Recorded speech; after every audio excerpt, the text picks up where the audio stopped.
Ministries या चॅनलमध्ये परमेश्वर या चॅनलच्याद्वारे अद्भुत साक्षी घडवत आहे. अनेक लोकांचं जीवन या वचनाच्याद्वारे बदलत आहे. म्हणून सर्व गौरव आपण परमेश्वराला देणार आहोत. अजून देखील जरी कोणी या चॅनलला जर लाईक केलं नसेल, सबस्क्राईब केलं नसेल तर आपण लाईक करूयात, सबस्क्राईब करूयात. त्या ठिकाणामध्ये एक बेलचं चिन्ह आहे, एक बेलचं आयकन त्या ठिकाणामध्ये आहे. ते बेलचं चिन्ह आपण दाबूयात, जेणेकरून ज्यावेळेस वचनाचा नवीन व्हिडिओ तयार होईल तो तुम्हाला लगेच त्या ठिकाणामध्ये बघण्यासाठी उपलब्ध होऊ शकेल. त्या ठिकाणामध्ये खाली एक व्हॉट्सअप नंबर दिलेला आहे. त्या व्हॉट्सअप नंबरवर तुम्ही तुमच्या प्रार्थना विनंत्या जर काही असतील तर तुम्ही त्याच्यामध्ये तुम्ही पाठवू शकता. त्याचप्रमाणे त्या व्हॉट्सअप नंबरवर जर तुमच्या जीवनामध्ये जर काही साक्ष घडली असेल तर तुम्ही साक्ष देखील त्या ठिकाणामध्ये शेअर करू शकता. जर कोणाला अजून काही अडचण असेल या ठिकाणामध्ये, आज देखील आपण बघतो परमेश्वराच्या दयेकृपेने पूर्ण महाराष्ट्रातून वेगवेगळ्या गावातून लोक आलेले आहेत. 11 नवीन बाप्तिस्मे आज देखील या ठिकाणामध्ये लोकांनी घेतलेले आहेत. परमेश्वराच्या नावाला आपण धन्यवाद देऊयात. जर या ठिकाणामध्ये कोणाला यायचं असेल, जर या ठिकाणाबद्दल काही चौकशी करायची असेल, जर काही माहिती पाहिजे असेल आणि जो नंबर दिलेला आहे तो कधी लागला नाही, तर यासाठी या ठिकाणामध्ये मी तुम्हाला 4 वेगळे नंबर देत आहे. त्या नंबरवर तुम्ही कॉल करू शकता आणि माहिती या ठिकाणातून तुम्ही घेऊ शकता. त्यातला पहिला नंबर आहे 9860274141. दुसरा नंबर आहे 9850144151. तिसरा नंबर आहे 9730319999 आणि चौथा नंबर आहे 9922882179. परमेश्वर अद्भुत साक्षी या चॅनलच्याद्वारे घडवत आहे आणि दरवेळेस थोडासा आपल्याला वेळ मिळतो, त्यातनं आपण थोडं तर काय होईना ते साक्ष सांगून परमेश्वराचा गौरव करण्याचा आपण प्रयत्न करत आहोत. एका बहिणीचा पास्टरना फोन आला होता.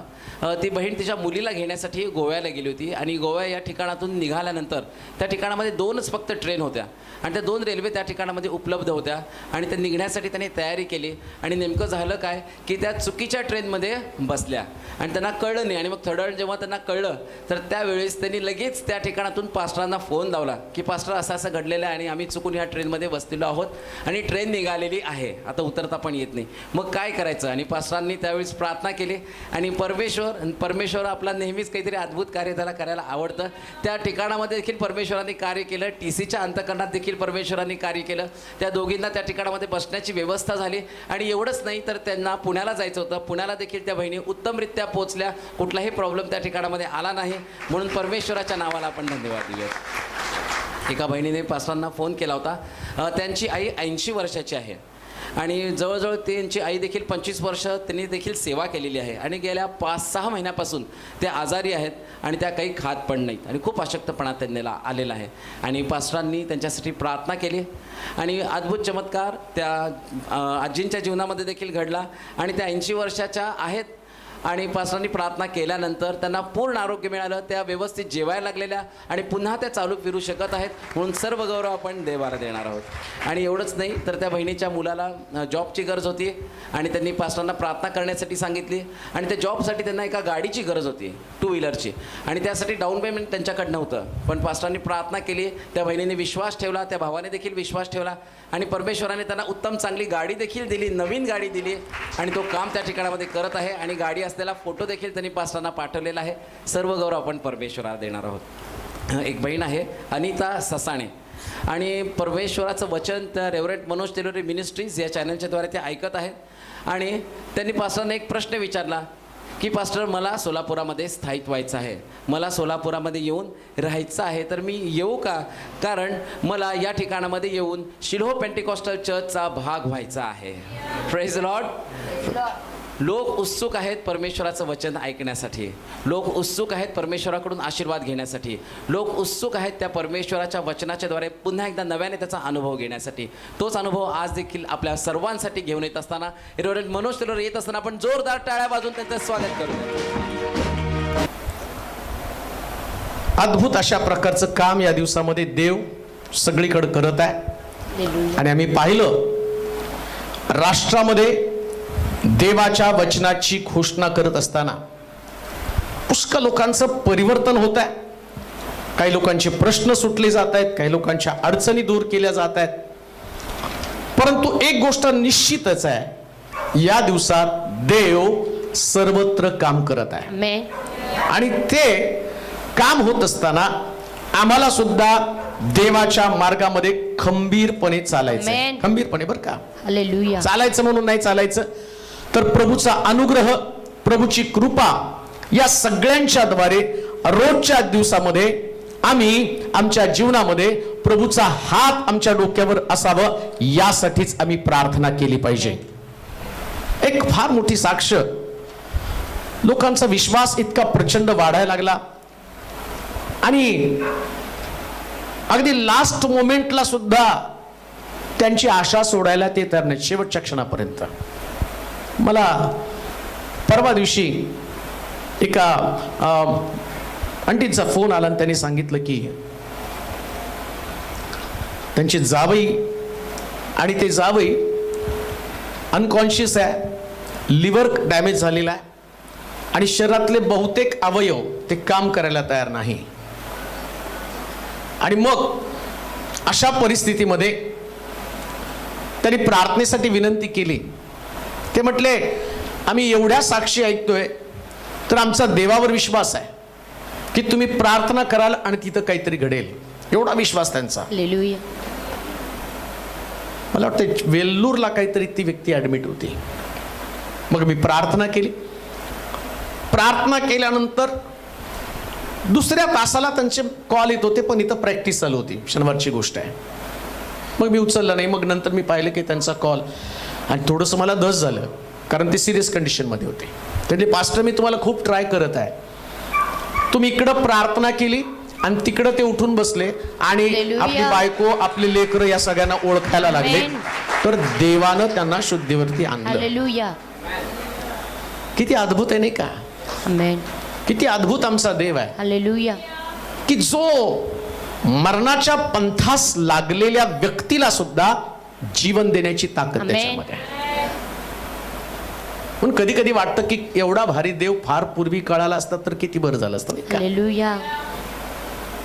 अजूनही असं वाटतं लहानपणापासून समजलं असता तर अजून Hallelujah. देवाचं राज्य वाढलं असतं, अजून लोक Amen. देवाच्या राज्यामध्ये आले असते.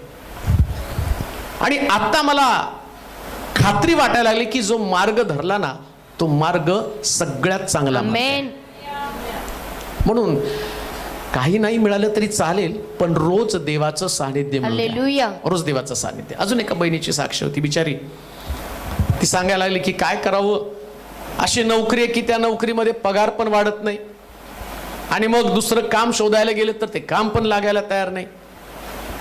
मला म्हटलं की तुम्ही प्रार्थना करा माझ्यासाठी, चांगलं काम, चांगल्या पगाराची नोकरी लागावी. आणि मग मी केली प्रार्थना.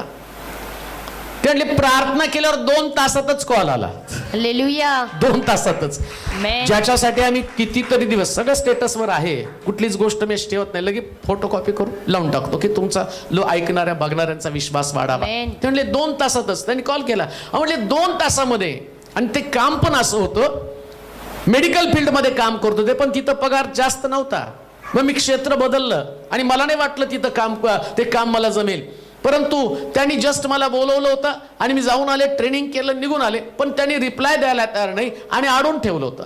आणि नुसती तुम्ही प्रार्थना केली आणि तिकडं अधिकाऱ्याच्या अंतःकरणात काम करून Hallelujah. 2 तासामध्ये त्यांनी मला बोलवून घेतलं का? Amen. हे फक्त येशूच करू शकतो. Hallelujah.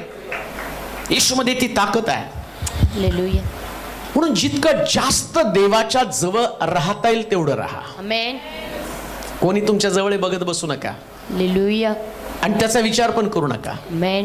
जे लोकांचा विचार करतात ना, ते देवाच्या कधी जवळ जाऊ शकत नाही. म्हणून आम्ही Hallelujah. शुक्रवारी पाहिलं नाही का, कुष्ठरोगी जाऊ द्या खड्ड्यात, बाकीचे लोक Hallelujah. धडपड करत करत येशूच्या जवळ गेला आणि येशूने त्याला स्पर्श केला. त्या Hallelujah. स्पर्शाची ताकद, हजारो लोक तिथं होते पण साक्ष मात्र एका व्यक्तीमध्ये घडली. Amen. एका व्यक्तीमध्ये साक्ष घडली. आणि आज हे वेगवेगळ्या ठिकाणात, कोणी मुंबईवरून आणि कोणी तर 2 टप्प्यामध्ये, कुठं तासगाव, 40 वरून ते आले. रात्री औरंगाबादला उतरले, तिथून गाड्या नाही, मग पुन्हा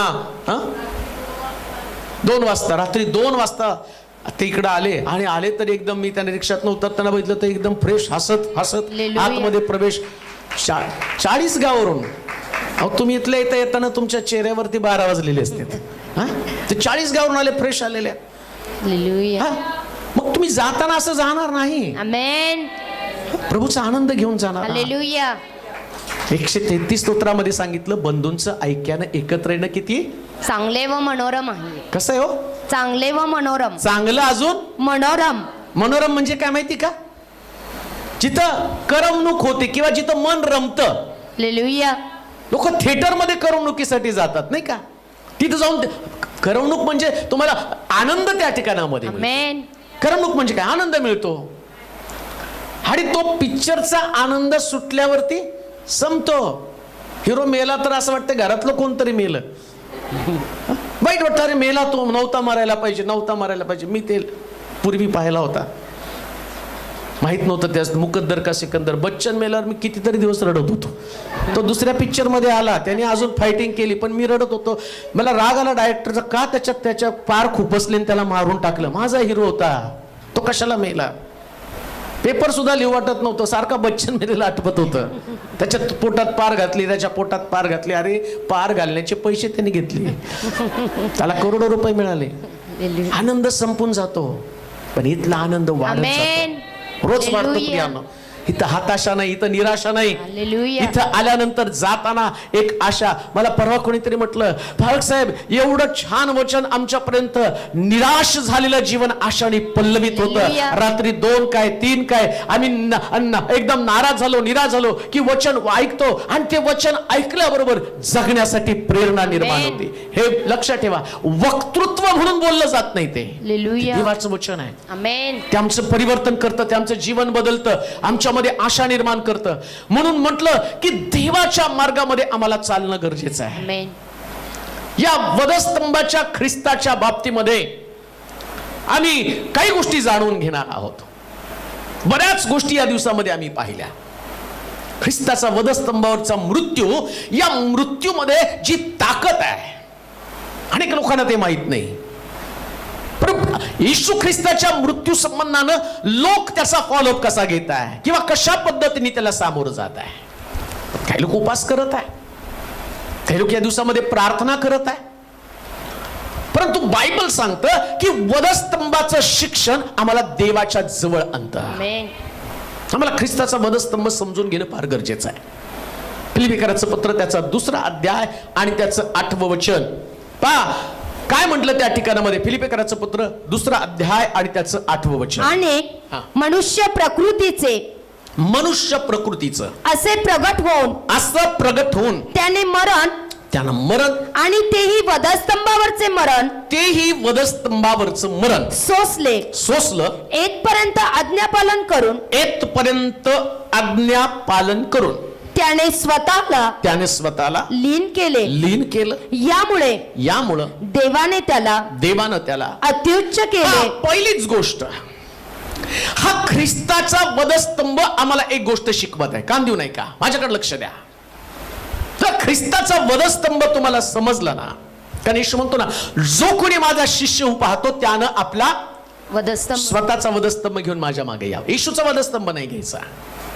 आता ते शिक्षण आम्हाला तो देत आहे. तिथे असं म्हटलं, त्यानं मानव रूप धारण करून, वाचा बरं वचन काय लिहिलं ते. तर त्यानं स्वतःला रिक्त केलं, म्हणजे मनुष्याच्या प्रतिरूपाचे होऊन त्यानं स्वतःचं रूप बदललं. ऐका, वधस्तंभावरचा ख्रिस्त तुम्हाला सांगतो की त्यानं त्याचं रूप बदललं, म्हणजे तो देव असताना मनुष्य झाला. आमेन.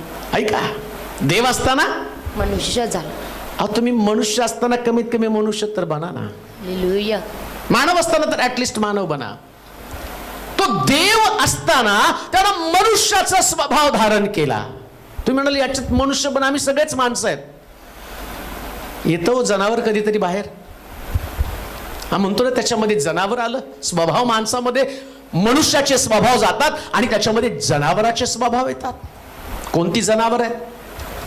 कोणाकडे लबाडी, लबाड कोल्हा, कधी लबाडी आमच्याकडे असते, कधी सापासारखं डसणारा आमच्याकडे स्वभाव असतो, कधी चाल करून जाणारा सिंह आमच्यामध्ये असतो, कधीतरी कोणाचं घात, कोणाचा नाश करणारा. बायबल सांगतं सैतान दबा धरून बसलेल्या सिंहासारखा आमच्याकडे पण ती स्वभाव, ती आमची प्रकृती बनती. पण ख्रिस्त वधस्तंभावरचा ख्रिस्त काय सांगतो?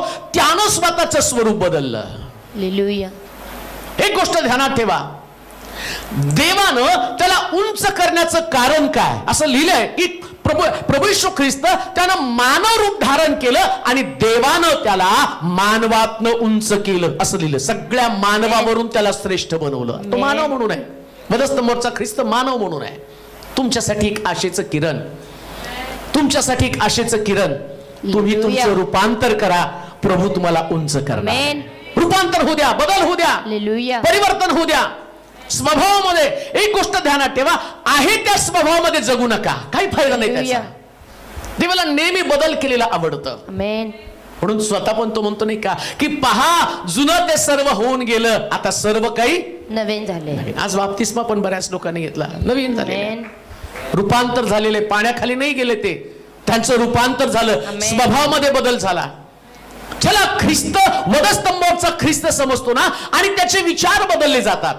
मग एखाद्या व्यक्तीला वधस्तंभाचा ख्रिस्त समजला, त्याचे विचार बदलले म्हणजे त्याचं वैचारिक पातळी वरच्या लेवलची असते. कारण बायबल सांगतं त्यानं त्याला सर्वाहून उंच केले. अतिउच्च केलं. उंच पातळीवरची विचार करा. आमेन. सामान्य लोकांसारखं जगू नका. तुम्ही ख्रिस्ताला अनुसरणारे लोक आहात, तुम्ही त्याच्या मार्गामध्ये चालणारे लोक आहात. येशू ख्रिस्त म्हणतो, मी वरून आलेलो आहे, स्वर्गातनं उतरलेली भाकर आहे. लक्षात घ्या, वधस्तंभावरचा ख्रिस्त वधस्तंभावर असताना सुद्धा चोराला तो काय म्हणतो, आज तू माझ्या बरोबर वर सुखलोकात असशील. कारण तो वरच्या गोष्टी बोलत आहे. तुम्ही खालच्या गोष्टीशी समरस होऊ नका, जगातल्या गोष्टी बोलू नका. जगातले नाते संबंध, जगामध्ये असणारी धनदौलत, जगामध्ये असणारी प्रतिष्ठा, जगामध्ये असणाऱ्या मान सन्मानाच्या गोष्टी, रोजच्या जीवनासाठी आवश्यक असणाऱ्या गोष्टी, याच्या मागे लागू नका. येशू म्हणतो, आणि मरिया त्याला ज्यास पुनरुत्थित झाला आणि मरिया त्याच्या जवळ गेली, बाई मला हात लावू नको, का मी माझ्या पित्याकडे चाललो. त्यानं आईचा स्पर्श होऊ दिला नाही, कारण त्याला ठाऊक आहे या जगातल्या लोकांचा स्पर्श आणि त्याच्यातनं माझ्या भावना जागे होतील. एक गोष्ट ध्यानात ठेवा, ज्याचा स्पर्श तुम्हाला होता ना आणि त्याच्याशी तुम्ही भावुक बनता, इमोशनल अटॅचमेंट तुमची बनते.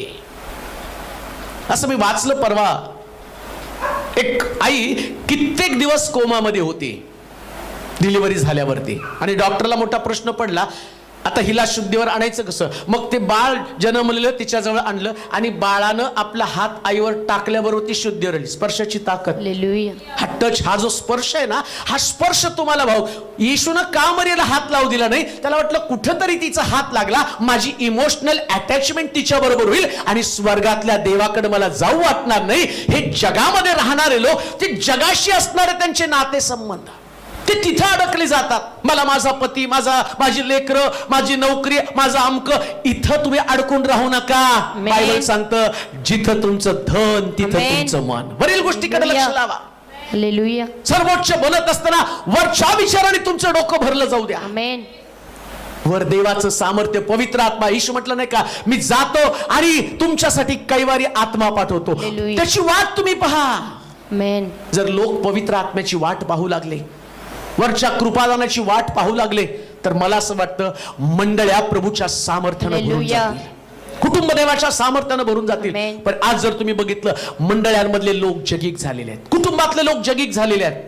त्यांच्याकडे राग आहे, त्यांच्याकडे द्वेष आहे, त्यांच्याकडे एकमेका संबंधानं लोभ आहे, जागेसाठी भांडण आहेत, थोडक्या गोष्टीसाठी भांडण आहे. आज कित्येक फोन मला येतात, काही लोक सांगतात की आमचा चुलता आमच्यासाठी आणि त्याने आम्हाला सही देत नाही. काही लोक म्हणतात की माझा भाऊ माझ्याशी भांडत आहे. कित्येक सांगत आहे नवरा मला किंमत देत नाही. शेकडो फोन. कारण काय? सगळं जगाकडे त्यांचं लक्ष आहे. पती पत्नी मधला संघर्ष, भावा मधला संघर्ष. मग येशू ख्रिस्त म्हणतो की वधस्तंभावरच्या ख्रिस्ताकडे तुम्ही पाहत असताना ख्रिस्त काय म्हणतो, माझ्याकडे बघा. आणि त्याच्याकडे बघितल्यावर काय सांगतं, देव असताना रूपांतर झालं. प्रश्न तोच आहे, रूपांतर झालं का? बदल झाला का तुमच्यामध्ये? स्वभावामध्ये, विचारांमध्ये, वागणुकीमध्ये, विश्वासामध्ये, देवाच्या आणि मार्गामध्ये चालत असताना हा बदल अतिशय आवश्यक आहे. म्हणून आम्ही पाहतो, येशूच्या सहवासात राहणारा चोर, लक्षात ठेवा, मी जे तुम्हाला सांगतो ना, कान देऊ नाही का. म्हणतात 12 ते 3 या काळामध्ये प्रभू येशू ख्रिस्त वधस्तंभावरती लटकलेला होता आणि 12 ते 3 या वेळामध्ये येशू ख्रिस्त 7 उद्गार तिथं बोलला. म्हणजे 3 तास. 3 तासामध्ये वधस्तंभाचा चोर बदलला. मग हालेलुया. एवढे वर्ष आम्ही येशूच्या सहवासात असून सुद्धा आम्ही बदलत नाही, ही आमची शोकांतिका आहे. एवढे वर्ष आम्ही येशूच्या सहवासामध्ये, पण आमचं रूपांतर नाही. आमच्यामध्ये तोच अविश्वास आहे, आमच्यामध्ये तोच दैहिकपणा आहे, आमच्यामध्ये तीच लालसा आहे, तीच द्वेष भावना आहे, त्याच प्रकारचं मत्सर आहे, त्याच प्रकारची ईर्ष्या, त्याच प्रकारची स्पर्धा, त्याच प्रकारची लालूच, त्याच प्रकारचं सगळं वाईटपण, त्याच प्रकारचा राग, त्याच प्रकारचा दोष. हे सगळं आमच्यामध्ये कसं असू शकतं प्रियानो? बायबल सांगतं ख्रिस्ताचं वधस्तंभाचं शिक्षण आम्हाला काय देतं? वाचा बरं परत वचन. तर त्यानं स्वतःला रिक्त केले, स्वतःला रिक्त केले म्हणजे मनुष्याच्या प्रतिरूपाचे होऊन, मनुष्याच्या प्रतिरूपाचं होऊन. दासाचे स्वरूप, मनुष्याच्या प्रतिरूपाचं होणं म्हणजे काय? दास. दासाचं स्वरूप दासाचं स्वरूप धारण केले. या ख्रिस्तानं मनुष्याचं रूप धारण केलं. त्याच्यामध्ये दोन प्रमुख प्रकारच्या गोष्टी केल्या. पहिली गोष्ट तर त्यानं स्वतःला रिक्त केलं. आता रिक्त केलं म्हणजे नेमकं केलं तरी काय हो? जर प्रगटीकरणाचं पुस्तक बघितलं तर तिथं असं लिहिलं, 24 वडील त्याच्यासमोर उपडे पडून म्हणतात पवित्र पवित्र पवित्र. राजे आपल्या मुकुट त्याच्या समोरून काढतात, देवदूत त्याच्या भोवती फिरतात, आणि शास्त्र सांगतं की त्यानं हा मान सन्मान त्याचा त्याग केला, रिक्त झाला. म्हणजे तो म्हटलं हे नको मला. कशासाठी? मला मानव म्हणून पृथ्वी तलावरती जायचंय. Amen. कशाला? मानवाच्या उद्धारासाठी. शिक्षण घेतलं तर आम्हाला कळतं, जर तो त्याचा मान सन्मान सोडतो, मग आम्ही आमच्या मान सन्मानाला का चिटकून आहोत? हालेलुया. आम्ही आमच्या प्रतिष्ठेला का चिटकून आहोत? आम्ही आमच्या स्वतःच्या स्वपणाला का चिटकून आहोत? का मी रिक्त होत नाही? का अशा गोष्टी आमच्यामध्ये आहेत की ज्या मला सोडणं गरजेचं आहे? तो वास्तविक पाहता देवाच्या गौरवानं भरलेला आणि स्वर्ग त्याच्या महिम्यानं भरलेला, परंतु स्वर्गातलं वैभव त्यानं तुच्छ मानलं. स्वर्गामध्ये जर तुम्ही बघितलं तर असं लिहिलंय, त्याचा ऊरपट सोन्याचा आणि 7 सोन्याच्या समयामधनं तो फिरत आहे, आणि इतकं गौरव. आणि तिथं असं म्हटलं की प्रार्थनेचा धूप आणि आराधनेचा धूप आणि इतकं सुंदर स्तुतीस्तवन तिथं चाललं. असं लिहिलंय स्वर्गामध्ये 7वा शिक्का फोडल्यावर अर्धा तास निवांत झालं. स्वर्गामध्ये नीट आहे का?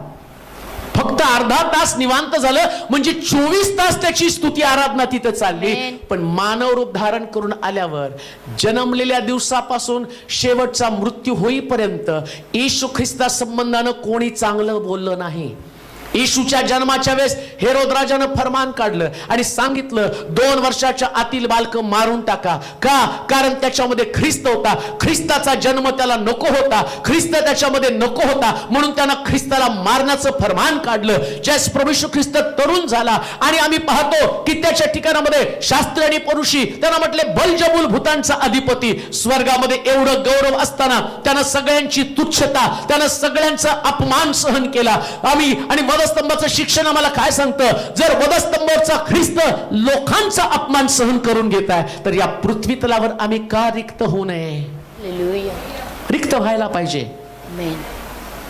कोणत्याही परिस्थितीमध्ये स्वतःसाठी जगायचं नाही. हालेलुया. म्हणून पौल म्हणतो आता मी माझ्या ठाई राहत नाही, ख्रिस्त माझ्या ठाई राहतो. आमेन. ख्रिस्त जर तुमच्या ठाई राहत असेल ना, तर तुम्ही स्वतःला वधस्तंभावरती खिळता. हालेलुया. मी वधस्तंभावर खेळायचं स्वतःला. का? कारण बायबल सांगतं ज्या दिवशी तुम्ही मानव रूप, येशू ख्रिस्त मानव रूप धारण करून त्याने आपली जागा, आपलं स्थान सोडलं, तसंच आम्हाला आमची जागा सोडली पाहिजे. आमेन. ज्ञानी, त्या लोकांना ज्ञानी म्हटलंय पवित्र शास्त्रामध्ये. कोण माहिती का? ज्यांना येशूच्या जन्माचं रहस्य कळालं, आमेन. त्यांनी तारा पाहिला आणि आपली जागा सोडली. हालेलुया. त्यांना ज्ञानी म्हटलेलं आहे. जे आपली जागा कधीच सोडत नाही ना, ते कधीच ज्ञानी असू शकत नाही. मूर्ख असणार आहे ते लोक. तुम्हाला तुमचं ठिकाण सोडलं पाहिजे, तुमची जागा सोडली पाहिजे. ज्या जागेवरती तुम्ही उभे आहात, कोणत्या जागे तुम्ही आहात? जग काय म्हणतो त्याने त्याची जागा सोडली. काय त्याची जागा सोडली? आतापर्यंत मी कुभांडानं पैसा घेतला, चौपट परत करतो. रिक्त केलं जग काय स्वतःला.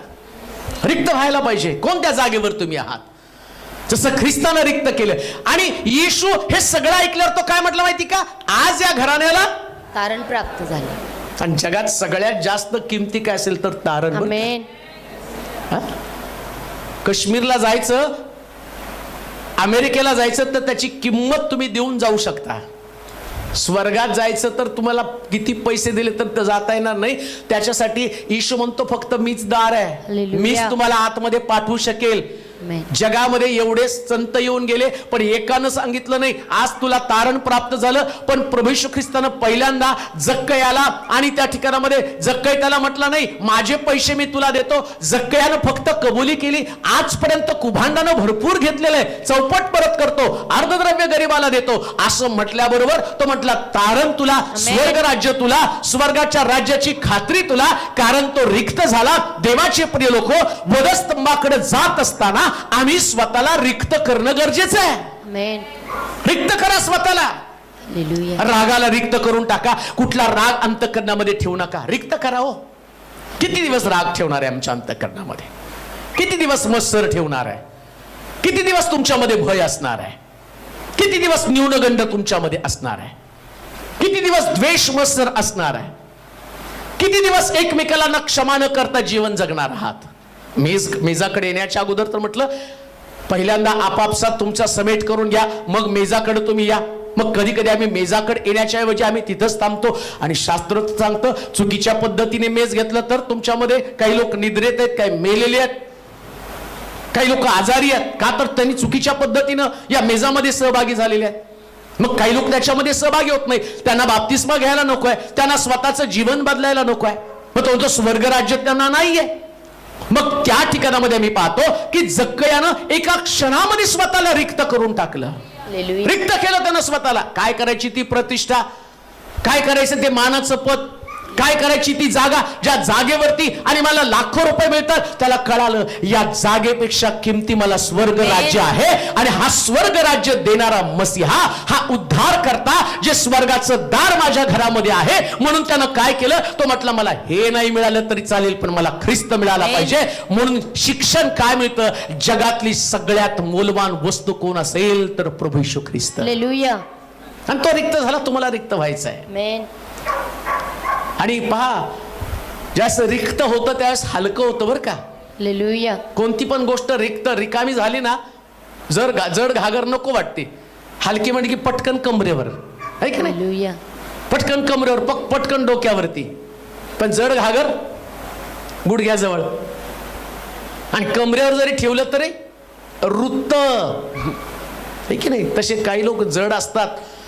क्षमा न करणारी वृत्ती, पश्चाताप न करणारा स्वभाव, राग न सोडणारी वृत्ती, हे सगळ्यांसाठी जड आहेत.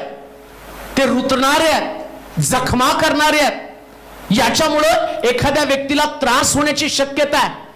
आम्हाला ख्रिस्त आणि कडेवरती घेऊन जातो. ऐकणार आहे तुम्ही उद्या कांबळे आंटीच्या वाढदिवसाला एक चांगला संदेश आहे. त्याच्यामध्ये कसं देव आम्हाला उचलून घेऊन जातो त्याच्या संबंधानं आम्हाला पाहतो की ज्यास तुमचं तारण होतं ना, त्यास तारण झालेला ख्रिस्त तुम्हाला कडेवर घेतो, हालेलुया.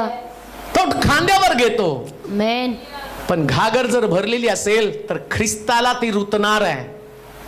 मग आम्ही रिक्त होणं फार गरजेचं आहे. का तर आता पुन्हा नव्यानं जखमा त्याला नको. म्हणून बायबल सांगतं जो पाप करतो तो ख्रिस्ताला पुन्हा एकदा नव्यानं वधस्तंभी देतो. पाप हे आमच्यामधलं जडत्व आहे. रिक्त करणं गरजेचं आहे, टाकून देणं गरजेचं आहे, स्वभाव बदलणं गरजेचं आहे. म्हणून पवित्र शास्त्र सांगतं त्यानं स्वतःला रिक्त केलं. प्रश्न तो तुम्ही स्वतःला रिक्त केलं का? उपास करणं सोपं आहे, रिक्त करणं कठीण आहे. उपास करणं म्हणजे नुसतं शरीराला वेदना देणं आहे, पण रिक्त करणं म्हणजे शुद्धीकरण करणं आहे. आणि ख्रिस्ताचा वधस्तंभ आमचं शुद्धीकरणाचं काम करतो. आम्ही स्वतःला शुद्ध करावं, आम्ही पवित्र करावं, आमच्या मनाचं, आमच्या विचारांचं परिवर्तन व्हावं. आजपर्यंत कोणाचा द्वेष केला असेल, पण रिक्त झाल्यावर आता प्रेम करायला सुरुवात करा. आमेन. आजपर्यंत कोणाविषयी तुमच्या मनामध्ये अकस असेल, परंतु आता रिक्त झाल्यावर त्या व्यक्तीला आणि आदराचं स्थान द्यायला सुरुवात करा. एकमेकाविषयी आदर व्यक्त करा. लक्षात ठेवा, बायबल सांगतो येशू म्हटला चोर येतो चोर घात व नाश करण्यासाठी, पण मी आलो तुम्हाला जीवन देण्यासाठी. आमेन. मग जीवन कसं आहे माहिती का तुम्हाला? प्रभू येशू ख्रिस्त या पृथ्वी तलावर असताना अख्ख्या हयातीमध्ये त्यानं एका सुद्धा व्यक्तीला रागानं बोलला नाही, एकाला सुद्धा नाही. प्रियानो, आदल्या रात्री तर असं लिहिलंय, यहुदा त्याला धरून देणारे माहित असताना सुद्धा त्याने त्याचे पाय धुतले. दाखवून दिलं त्यानं हे जीवन आहे. तुम्ही जे जगता ते जीवन नाही. शिष्यांमध्ये एकमेका संबंधानं चढावड होती. याच्या नंतर खरा वारस कोण आहे, येशूची जागा कोण घेणार आहे. परंतु बायबल सांगतं ज्याची जागा आहे त्यानं स्वतःची जागा बदलली. तो म्हटला मी गुरु असताना तुमचे पाय धुतले, शिष्यांनी पाय धुवायला पाहिजे याच्यासाठी की कसं जीवन जगावं हे तुम्हाला समजलं पाहिजे. हे हालेलुया. जीवन अशाच पद्धतीचं. म्हणून म्हटलं काय म्हटलं त्या ठिकाणामध्ये, पहिल्यांदा तर त्याने स्वतःला रिक्त केलं. म्हणजे मनुष्याच्या प्रतिरूपाचे होऊन पहिले मनुष्याचं प्रतिरूप झाला, दासाचं स्वरूप दासाचं स्वरूप धारण केले. रिक्त होणं म्हणजे दास बनणं. मेन. दास कळतो का तुम्हाला? टाळी वाजवलं की जर आता ते राज लोकांमध्ये होते, आता आपले गव्हर्नमेंट सर्वंट अडदांड आहेत नाही का. टाळी वाजवा थाळी वाजवा तरी सुद्धा काही करणार नाहीत नाही का. ते त्यांनी उलट कोर्टात केस घालतील आणि त्या पंतप्रधानाला जेलमध्ये घालतील की आम्हाला त्यांनी असं का केलं. पण पूर्वी जे राजे होते ना, राजे लोक काय करायचे माहिती का, कोण आहे रे तिकडं म्हटल्याबरोबर चाकर दास तिथं हजर होत होता. का राजाला काय लागतं ते, मेन. मग राजा जे सांगेल ते करतं. आता प्रभू येशू ख्रिस्ताने एवढ्या वर्षामध्ये आम्हाला किती वचनं, 25-26 वर्षामध्ये आम्ही एवढं ऐकलं. हे राजानं काढलेलं फरमान आहे आणि त्याच्याप्रमाणे दासानं चालणं. आम्ही दास व्हायला पाहिजे, मेन. एकमेकाचे दास व्हावे. हालेलुया. तुम्ही मी प्रभूचा दास आहे. प्रभूचा दास म्हणजे तुम्ही एकमेकाचे दास. मेन. प्रभूच्या दासाचं वैशिष्ट्य काय, येशू म्हणतो मी सेवा करून घेण्यासाठी नाही तर सेवा कराव्यास. कशासाठी आलो, सेवा कराव्यास. मग सेवा करणार कोणाची. तो म्हणतो मी भुकेला होतो त्यास तुम्हाला, अन्न. मग देव भुकेला असताना तुम्ही काय स्वर्गामध्ये मनी ऑर्डर केली त्याला, तिथं काहीतरी घेऊन खा. तो म्हणतो लहानात लहान, हालेलुया. यातल्या लहानातल्या लहानाला एकाला तू दिलं म्हणजे लहानातल्या लहाना व्यक्तीची तुम्ही सेवा केली तर प्रभूची सेवा केल्यासारखं आहे. लहान हालेलुया. व्यक्तीची सेवा करा. मेन. लहानात लहान व्यक्ती म्हणजे लहानापासून सुरुवात करेपर्यंत सगळे वृद्ध तरुण तरुणी सगळ्यांनी एकमेकाची सेवा करावी. आमेन. सगळ्यांनी एकमेकाची सेवा करायची. मेन. वाट नाही बघायची की त्या ठिकाणामध्ये मला रिक्त व्हायचंय. ख्रिस्तानं वधस्तंभावरती सेवा केली, त्यानं वधस्तंभी जाण्याच्या अगोदर सेवा केली, वधस्तंभावर पण त्यानं सेवा केली. त्याचं दुःख त्याचा विचार करत बसला नाही. तो हालेलुया. चोर एका बाजूला एक चोर, दुसऱ्या बाजूला दुसरा चोर. एक चोर त्याला म्हणतो तू देव असशील तर तुझी सुटका कर आणि माझी सुटका कर. हुज्जत घालत नाही बसला. त्याने त्याला उत्तर पण दिलं नाही. अजून एक गोष्ट तुम्हाला सांगू का, त्याचं दुःख एवढं भारी होतं पण तरी सुद्धा एवढ्या दुःखामध्ये सुद्धा त्यानं दुसऱ्या चोराची सेवा केली. हालेलुया. तो म्हणतो ना राजाधिकरणशील त्यास माझी आठवण कर. त्यास येशू त्याला म्हटला काय सेवा, तू आज माझ्यावर सुखरुखात आमेन. असशील. ही सेवा आहे, ही हालेलुया. सेवा आहे. तुम्ही दुःखी असाल, तुमच्याकडे समस्या असतील, घरामध्ये काहीतरी वाद झालेले असतील, कुटुंबामध्ये काहीतरी समस्या निर्माण झाली असेल, पण ज्यास एकमेकासमोर येताना त्यास तुम्हाला सेवक म्हणूनच यावं लागतं. मेन. तुम्ही कोणत्याही परिस्थितीमध्ये तुमचा राग इतरांवर व्यक्त करू नका. कोणत्याही परिस्थितीमध्ये तुमचं अंतःकरण कोणाविषयी कठोर होऊ देऊ नका. कारण वधस्तंभाचं शिक्षण तसंच देतं. ख्रिस्ताला तिथं चान्स आहे. तो म्हणू शकला असता अरे तुझं काय चाललंय, मला इतका वेदना होत आहे. साधं सुद्धा नाही, डोकं त्याचं ठेचलेलं आहे, पाठ त्याची सोलून काढलेली, हातापायामध्ये खेळ ठोकलेले. अशा परिस्थितीमध्ये सुद्धा त्या वधस्तंभावर असताना चोराची गरज त्यानं भागवली आणि त्या चोराला स्वर्ग राज्याची हमी दाखवली. देवाचे प्रिय लोको, आम्हाला हेच करायचंय. वधस्तंभाचं शिक्षण घेत असताना आम्हाला सेवा करायची आणि सेवा करत असताना आम्ही पाहतो की त्यानं काय केलं तर स्वतःचं प्रतिरूप बदललं आणि तो दास बनला. म्हणून आम्हाला सुद्धा दास बनूनच त्या ठिकाणामध्ये जगामध्ये वावरलं पाहिजे. दासाचं वैशिष्ट्य काय माहिती का, या किती रिक्त झाला, किती लीन केलं, किती दास झाला. ऐका नीट, वधस्तंभाचं शिक्षण ज्यास आम्ही घेतो ना त्यास आम्हाला त्यातली गुपितं पण कळली पाहिजेत.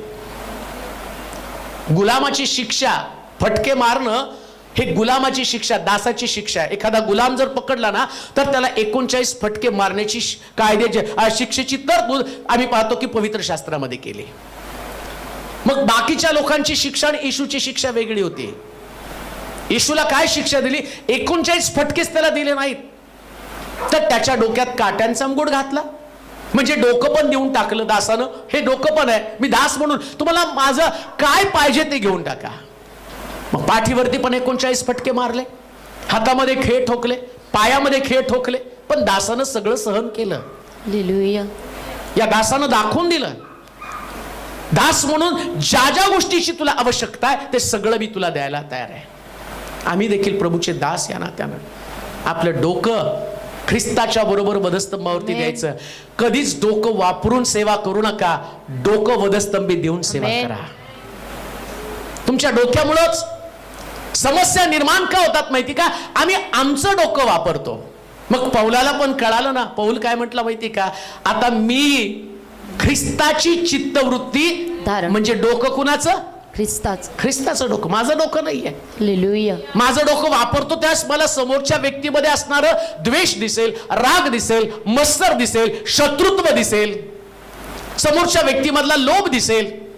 पण ख्रिस्ताचं डोकं, त्याला माहिती होतं हा यहुदा मला धरून देणार आहे, तरी सुद्धा म्हणतो की यहुदा मला तुझे पाय धुऊ दे.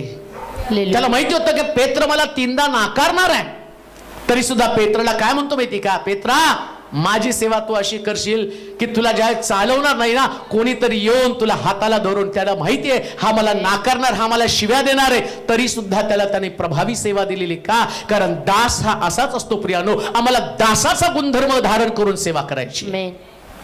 वधस्तंभाचं शिक्षण तुम्हाला काय देतं? वाचा पुन्हा ते वचन. तर त्याने स्वतःला त्यानं स्वतःला रिक्त केले, रिक्त केलं, म्हणजे म्हणजे मनुष्याच्या प्रतिरूपाचे होऊन मनुष्याच्या प्रतिरूपाचं होऊन दासाचे स्वरूप धारण केले दासाचं स्वरूप धारण केलं आणि मनुष्य प्रकृतीचे मनुष्य प्रकृतीचं असे प्रगट होऊन मनुष्य प्रकृतीचं असं प्रगट होऊन त्याने मरण त्यानं मरण, आणि तेही वधस्तंभावरचे मरण, तेही कुठलं मरण? वधस्तंभावरचे मरण वधस्तंभावरचं मरण सोसलं येथपर्यंत आज्ञापालन करून. दुसरी गोष्ट, वधस्तंभाचं शिक्षण तुम्हाला काय देतं माहिती का? या वधस्तंभाकडे पाहिलं, जे आज 40 दिवस लोक दुःख करत आहेत, 40 दिवस उपवास करत आहे, 40 दिवस देवाकडे मागणी करत आहे, आणि ते म्हणतात आम्ही प्रभूच्या दुःखामध्ये दुःख सहन करत आहोत. कसलं दुःख सहन हो? 40 दिवस मुलगी बघायची नाही, लग्नच ठरवायचं नाही. कसलं दुःख करायचं? 40 दिवस केस कापायचे नाही किंवा नख कापायचे नाही, ते दुःख. काय संबंध आहे त्याचा? ते दुःख नाही. ज्याला वधस्तंभाचं शिक्षण कळतं ना, ख्रिस्तानं आज्ञापालन केलं. काय आज्ञापालन केलं? बायबल सांगतं इथपर्यंतच आज्ञापालन केलं. तो स्वर्गाचा स्वामी असताना सुद्धा आज्ञापालन करून मनुष्य प्रकृतीचा बनला. हालेलुया. मनुष्याची प्रकृती किंवा मनुष्य स्वभाव, मनुष्याचे गुणधर्म घेऊन जगामध्ये तो आला. पहा, मी पाळक म्हणून तुमच्याकडे वावरत असताना माझ्याकडे वेगळं पण असतं. मी पाळक आहे, मी तसा नाही. मला नाही आवडत कुणी जास्त कौतुक केलेलं, कारण मला माहिती आहे ख्रिस्ताचा वधस्तंभ अनुसरणारे लोक ख्रिस्तालाच त्यांनी प्रेझेंट केलं पाहिजे. आमेन. ख्रिस्तालाच, बाकी नाही कोणाला प्रेझेंट करायचं. हालेलुया. स्वतःला प्रेझेंट नाही करायचं. त्यानं सुद्धा काय केलं?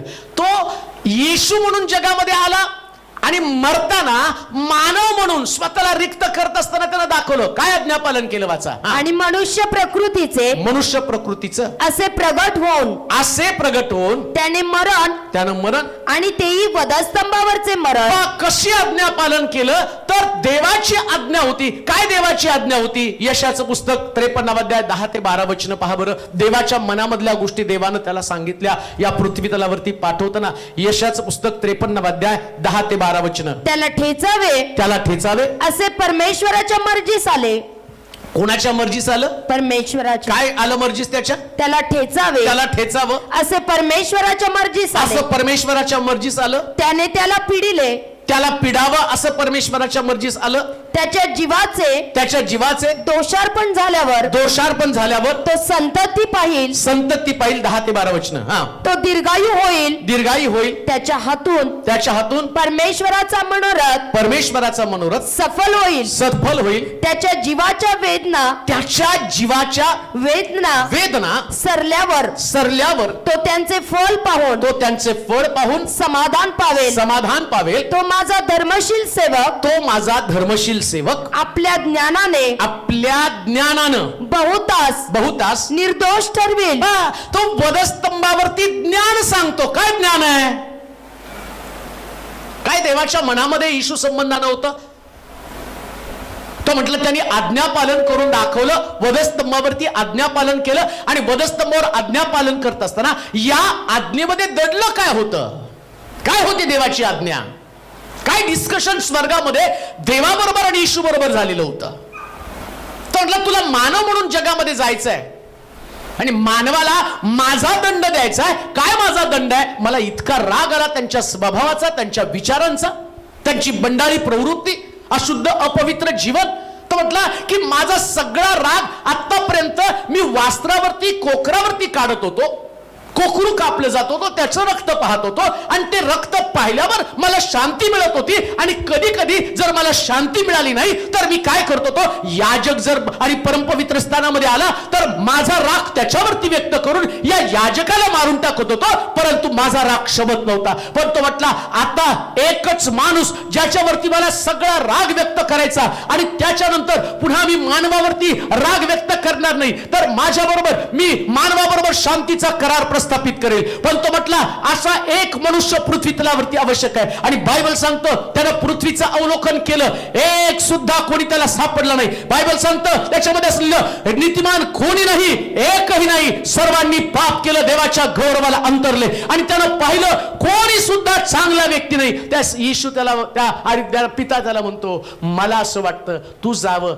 मानव रूप धारण करावं आणि माझ्या मनामध्ये मानवासाठीचा जो दंड आहे आणि तो दंड क्रुसावरती तू घ्यावा, शापित मरण व्यक्त करावं, शापित मरण तू जगावं. आणि जर तू क्रुसावरती मेला तर मी सगळ्या मानवजातीला क्षमा करेल, हे जे. आणि त्यांनी त्याला आज्ञा केली आणि बायबल सांगतं त्याने त्या आज्ञेचं पालन केलं आणि या क्रुसावरचं मरण पत्करलं. कारण देवाच्या मनामध्ये मनुष्याला दंड क्रुसावरती द्यायचा होता, म्हणून पवित्र शास्त्र सांगतं त्यानं आज्ञा पालन करून दाखवलं देवाच्या पुत्रानं आणि क्रुसावरचं मरण स्वीकारलं. हालेलुया. आणि तो जगाला त्यानं ज्ञान दिलं आणि जगाला त्यानं काय केलं, निर्दोष ठरवलं. हालेलुया. काय सुंदर आहे. तो म्हटलं त्याचं क्रुसावरचं मरण, सगळं जगच निर्दोष. हालेलुया.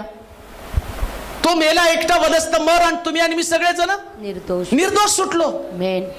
शिक्षा आम्हाला व्हायला पाहिजे होती, पण तो म्हटला कोणीतरी एकाने स्वतःवरती शिक्षा घ्यायला पाहिजे.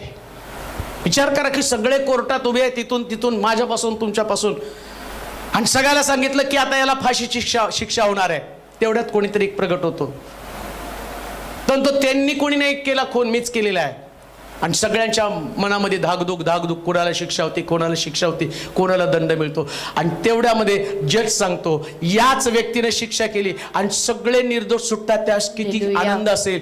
बायबल सांगतं एकाच्या मृत्यूनं जगातला प्रत्येक व्यक्ती निर्दोष ठरला गेला. हालेलुया.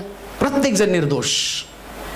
आता तुमच्यामध्ये आणि माझ्यामध्ये दोष नाही, तुमच्यामध्ये माझ्यामध्ये पाप नाही, मग त्यानं जगाला निर्दोष ठरलं. ऐका, शिक्षण काय घ्यायचं, त्यानं जगाला निर्दोष ठरवलं, मग तुम्ही एकमेकाला दोषी का ठरवता? हालेलुया. तुम्ही कसं काय दोषी ठरवू शकता? तुम्हाला वधस्तंभाचं शिक्षण कळालं, मग परिवारामध्ये कोणाला दोष देऊ नका, कामाच्या ठिकाणी कधीच कोणाला दोष देऊ नका. हालेलुया. कारण वधस्तंभावरचा ख्रिस्त काय सांगतो, तुम्ही दोषी असताना मी तुमच्यासाठी वधस्तंभी गेलो. हालेलुया. मी तुमच्यासाठी वधस्तंभी गेलो, मग तुम्ही एकमेकाला कसे दोष लावू शकता? ज्याला वधस्तंभावरचा ख्रिस्त कळाला ना, ना तो आपल्या पत्नीला, ना आपल्या लेकराला, ना आपल्या कुटुंबाला, ना आपल्या भविष्याला, ना शेजाऱ्याला, ना आपल्या आईला, ना आपल्या भावाला, ना आपल्या बहिणीला, ना आपल्या पतीला, ना आपल्या पत्नीला, ना परिस्थितीला दोष देतो. त्याला एकच ठाऊक आहे, जसं ख्रिस्त वधस्तंभावरती लटकला आणि त्या सगळ्या जगाला निर्दोष ठरवलं, म्हणजे मी निर्दोष ठरवण्यासाठी तो मेलेला आहे. मग मला पण जगाला निर्दोष ठरवायचं आहे. आमेन. मला माझ्या परिवाराला निर्दोष ठरवायचं आहे. दोषारोप करणं सोपं आहे, एकमेकाच्या चुका दाखवणं सोपं आहे, परंतु बायबल सांगतं की ज्याच्या दोषावर देवानं पांघरून घातलं आणि तो धन्य. म्हणून लक्षात ठेवा, आम्ही काय केलं पाहिजे, एकमेकाचे दोष दाखवण्याच्या ऐवजी जसं ख्रिस्त त्याला निर्दोष ठरवण्यासाठी. मग ख्रिस्ताचं निर्दोषत्व संपलं का? तेवढं करून गप्प बसला का तो? असं लिहिलंय. 2000 वर्ष झालं अजून सुद्धा पित्याच्या उजवीकडे बसून तो तुम्हाला आणि मला प्रत्येकाला निर्दोष ठरवण्यासाठी प्रार्थना करत आहे. आमेन. काय सांगतो वधस्तंभ? वधस्तंभ आम्हाला शिकवतो. काय शिकवतो? तिथून तो पहिलाच उद्गार, हे बाप्पा यांना क्षमा कर. हे ज्ञान आहे, हे आज्ञापालन आहे. हालेलुया. दोष निर्माण करणारे किंवा दोषी लोक तुमच्या अवतीभोवती असणारच आहे. मी तर असं म्हणेल, सगळं जग दोषानं भरून गेलेलं जग आहे आणि तुमच्या अवतीभोवतीचे लोक हे तुम्हाला नेहमी संकटात, अडचणीमध्ये टाकण्यासाठी आहेत.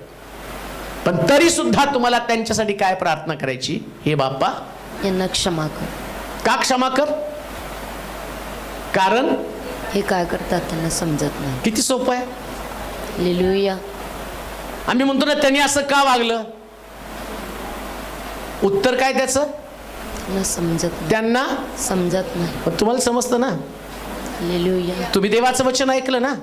आमेन. ते असे का वागतात? कारण त्यांना समजत नाही. आणि मला तुम्हाला सांगू द्या, ज्याला ख्रिस्त समजतो ना त्याचं परिवर्तन होतच. आमेन. म्हणून चोराचं परिवर्तन झालं, हालेलुया. म्हणून जक्कयाचं परिवर्तन झालं, आणि म्हणून तुमचं परिवर्तन होऊन तुम्ही देवाच्या मंदिरामध्ये आहात. आमेन. आणि ज्या दिवशी त्यांचं परिवर्तन होईल ना, त्या सगळ्या भारत पेटलेला असेल, हालेलुया. महाराष्ट्रामध्ये मोठं काम घडलेलं असेल. आमेन. पण तोपर्यंत तुम्हाला वधस्तंभाच्या ख्रिस्तासारखं काम करावं लागणार आहे. आज्ञापालन. काय आज्ञापालन? हालेलुया. काय आज्ञापालन? जशी मी आपल्या अपराधांची क्षमा करतो तसेच, बोला की तुम्ही बोला, कारण तुम्ही कन्फ्युज आहात करतो का नाही याच्या विचारामध्ये. जशी मी आपल्या अपराधांची क्षमा करतो तसे तू आमच्या अपराधांची तूही आमची अपराध. क्षमा कर. म्हणून तर ख्रिस्ताला पहिला उद्गार तो उद्गारावा लागला. कोणता? हे बाप्पा हे बाप्पा यांना क्षमा कर. का क्षमा कर? कारण काही तासानं ख्रिस्ताला स्वर्ग राज्यात जायचंय. हालेलुया. काही तासानं स्वर्गात जाणार आहे. आमेन. मग स्वर्गात तो व्यक्ती पोचणार आहे जो व्यक्ती जगातल्या प्रत्येक व्यक्तीला क्षमा करतो. स्वर्गामध्ये कोण पोचणार आहे? जो एक प्रत्येकाला क्षमा करतो. एक लक्षात ठेवा, क्षमा करण्यामध्ये कॅटेगरी नाही बरं का. हालेलुया. वर्गवारीने मी याला करेल, मी त्याला नाही करणार, मग त्याचं माझं पटत नाही आणि मग त्यानं सॉरी म्हटलं तर मी क्षमा करणार आहे. नाही हो, स्वर्गात तुम्हाला जायचं. तुम्ही म्हणाल नाही मला अजून बरेच वर्ष जगायचे, आणि देवानं ठरवलं द्यावं रात्री दणका तुम्हाला बंद पाडावं, तुमचं हार्ट मेंदू बंद करून टाकावा. मग कसली क्षमा मागता, कसली क्षमा करता? ख्रिस्तानं सांगितलं शेवटच्या क्षणाला, हे बाप्पा यांना क्षमा कर. वधस्तंभाचं शिक्षण काय सांगतं? आज्ञापालन. आणि प्रभू पण ती आम्हाला आज्ञा देत आहे. आमेन. ही एक्सक्यूज नाही, मी केलं तर चालेल असं नाही. खूप सोपं आहे गाणं नाही का, ते वाचतंय मग मला गायला आवडतं, मग मी वेगळ्या व्हरायटीचे आवाज काढून काढून गातो. मग स्वर्गात गेलं देवाला, हा लय पृथ्वीवर छान गाय बरं का. हे पहिलं क्षमा केली का? हालेलुया. क्षमा केलीस का? आज्ञापालन केलं. मी सांगितलं होतं ना क्षमा कर. किती वेळा? 7च्या 70 वेळा. बघा देव तर किती आहे. किती वेळा क्षमा करायचं? 70 वेळा. म्हणजे किती वेळा? 490. एका दिवसात. किती वेळा? एका दिवसात. बोला की किती वेळा? 490 वेळा. 490 वेळा. म्हणजे त्याची वाट बघायची, तो चूक करून येतो आणि मी त्याला क्षमा केली, जा. त्यांनी चूक करायची नाही याची सॉरी. कधी कधी किती वेळा? तिकडून देव म्हणतो 7च्या 70 वेळा. कारण बायबल सांगतं त्यानं आज्ञा पालन करून दाखवलं. आमेन. तुमचे गुन्हेगार इतके मोठे नाहीत.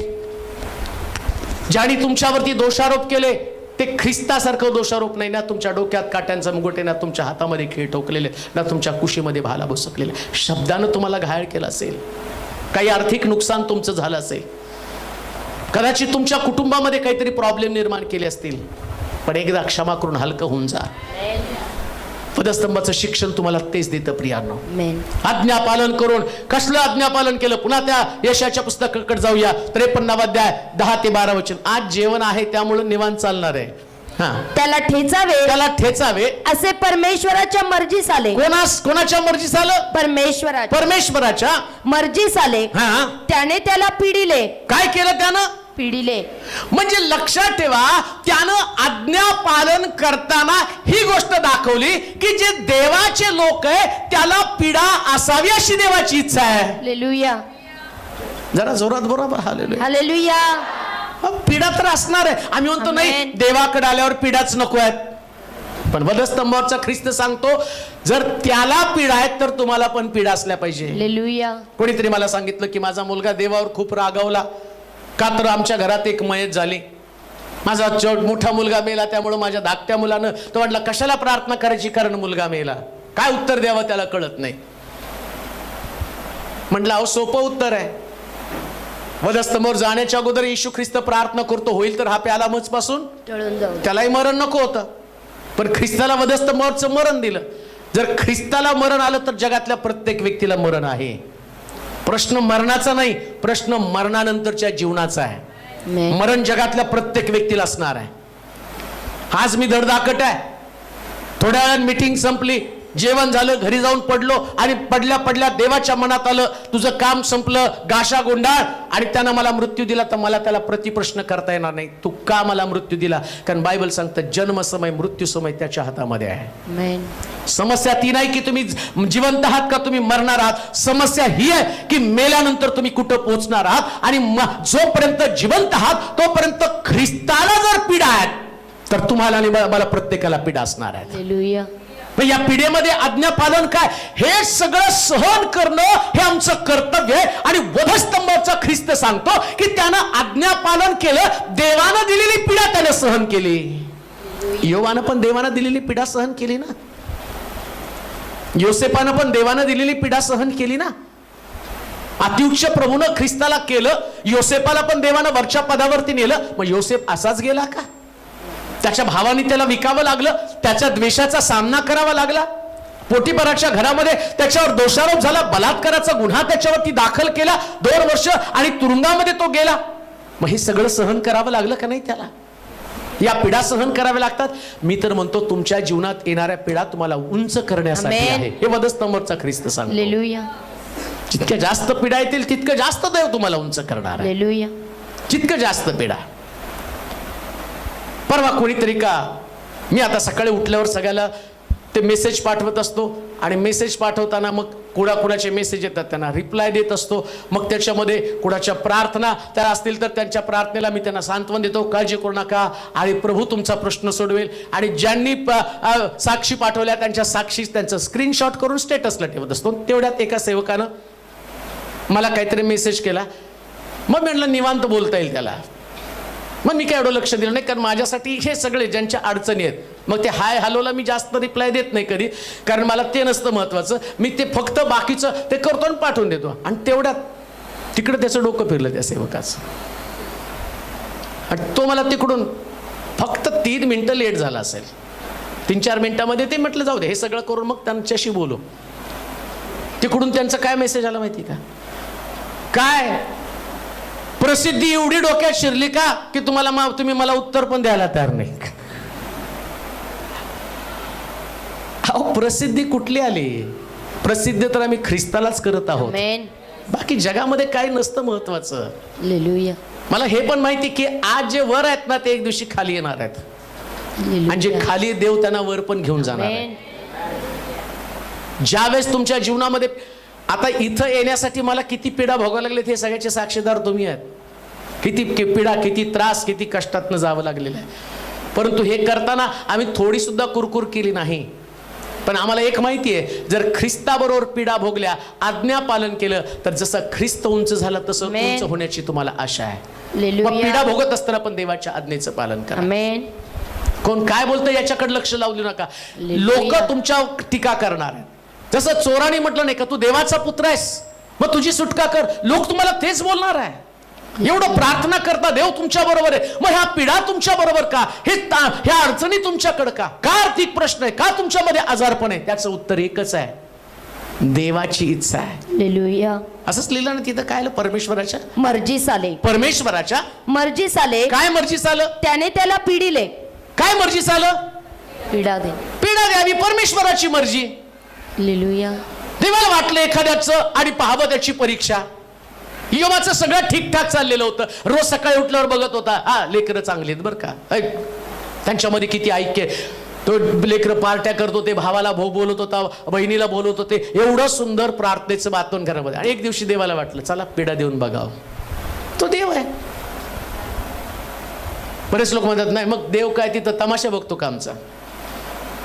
मग तो कसं सैतानाचा त्याचा खेळ आणि त्याच्यात आमचा जीव जातो नाही का? सैतानाचा चॅलेंज करतो काय योब तुझं फुकट भय बाळगतो का? अहो तो देव आहे. हालेलुया. त्याला बघ काय करायचं तो ठरवतो ना, काय त्याच्यासाठी करायचं. आणि मग एक दिवस उठल्याबरोबर त्याच्या कानावर बातमी आली, सगळी संपत्ती गेली, त्याची लेकरं मेली, उंट गाढवे गेले. आणि त्या पिढा आल्यावर देवाच्या इच्छेप्रमाणे पिढा आल्या. मग देवाची इच्छा काय होती जे आम्ही वाचलं फिलिपिकरच्या पत्राच्या 2ऱ्या अध्यायामध्ये? काय वचन वाचा बरं ते? आणि मनुष्य प्रकृतीचे हा. असे प्रगट होऊन हा. त्याने मरण आणि तेही वधास्तंभावरचे मरण म्हणजे सोसले. पिढेचं मरण त्यानं सोसले येतपर्यंत आज्ञापालन करून त्याने स्वतःला लीन केले. हा कशासाठी? यामुळं देवानं त्याला अत्युच्च केले. म्हणजे वधस्तंभाचं शिक्षण काय आम्हाला सांगतं? ज्यास तुम्ही पिढा भोगता त्यास देव तुम्हाला अत्युच्च करतो. आमेन. योबानं सगळ्यात जास्त पुढे पिढा भोगल्या म्हणून दुप्पट त्याला मिळालं. हालेलुया. दुप्पट उंट, दुप्पट गाढो. आमेन. एवढंच नव्हे तर त्याची कातडी पहिल्या लहान लेकरासारखी कातडी झाली, आधी फोड आले. हालेलुया. म्हणून कधी कधी काही आजार पण आले तर समजायचं तुम्ही तरुण होणार आहात. हालेलुया. हालेलुया. हालेलुया. हा हे का ते का देवाला प्रश्न करू नका. देवाच्या प्रत्येक गोष्टी मागे योजना आहे, पालन त्याची महान प्रकारच्या आणि तुमच्यासाठी प्लॅनिंग आहे. आणि त्या प्लॅनिंग प्रमाणे तो करतो. आणि शास्त्र सांगतं की देवानं त्याची लेकरं जगातल्या सगळ्या लेकरांपेक्षा सुंदर बनवली. म्हणून ख्रिस्ताला वधस्तंभी देत असताना यातनेचं मरण, पिढेचं मरण दिलं. हेतू काय? त्यानं सगळ्यांपेक्षा उंच व्हावं. मग तुमच्याकडे पिढा आल्यावर कुरकुर करू नका. अगदी सहजपणे त्या पिढीला सामोरं जा आणि म्हणा अरे देवाची इच्छा आहे तर त्या ठिकाणात मी हे सुद्धा सहन करायला तयार आहे. म्हणून पौल म्हणतो नाही का, ख्रिस्ताच्या प्रीतीपासून मला कोण विभक्त करेल? मरण, संकट, छळ, उपासमार, दंगे धोके, बळी, बंदीशाळा, कोणत्या गोष्टी देवापासून मला तोडणार आहे? तुमच्या जीवनामध्ये येणारी प्रत्येक पिढा तुम्हाला देवाच्या जवळ घेऊन जाणारी असली पाहिजे. कधी तुम्ही कर्जबाजारी असाल, कधी तुमच्या घरात खाण्यासाठी काही नसेल, कधी तुम्हाला लोक टाकून देतील, कधी तुमच्या बिझनेस मध्ये फेल्युअर असेल, सगळीकडे अपयश असेल, तुमच्या जवळ राहणारं कोणी नसेल, तुम्हाला आपलंसं करणारं कोणी नसेल, सांत्वन देणारं कोणी नसेल, सगळ्यांनी तुमचा त्याग केला असेल. जसं आम्ही पाहतो येशूचे 12 शिष्य आणि त्यातला एक मरून गेला, 11 शिष्याने त्याला सोडून गेलं आणि देवाचा पुत्र एकटा वधस्तंभावरती लटकला. सगळीकडे पाहतो कुठंच नाही, परंतु आपली दृष्टी देवाकडे लावतो. सगळे सोडून गेलं याच्याबद्दल त्यानं एक शब्द सुद्धा काढला नाही. परंतु आम्ही पाहतो देवानं हात सोडल्याबरोबर त्यानं देवाला प्रश्न केला, माझ्या देवा तू माझा त्याग का केला? त्याला ठाऊक आहे हे सोडून जाणारे लोक हे माझं दुःख हलकं करू शकणार नाही, पण जर देवानं त्याग केला तर माझं दुःख भारी होणार आहे. आणि ख्रिस्ताने ते ओळखलं. कान देऊ नये का? पिढा ज्यावेळेस तुमच्याकडे येतील त्यास लोक तुम्हाला सोडतील, पण जर देव तुमच्या बरोबर असेल तर त्याच्यामुळे पुन्हा एकदा प्रभू तुम्हाला उंच करेल, पुन्हा एकदा प्रभू तुम्हाला गौरवात उभं करेल. म्हणून शिक्षण घेत असताना, वधस्तंभाकडे पाहत असताना जर देवाची इच्छा असेल तुम्ही पिढा भोगाव्या तर पिढेला सुद्धा आनंदानं सामोरं जा. हालेलुया. येऊ द्या पिढा, किती अपमान व्हायचा तितका होऊ द्या. हालेलुया. सेवक म्हणून जगात मी फार मोठा अपमान सहन केला, भरपूर भरपूर म्हणजे भरपूर.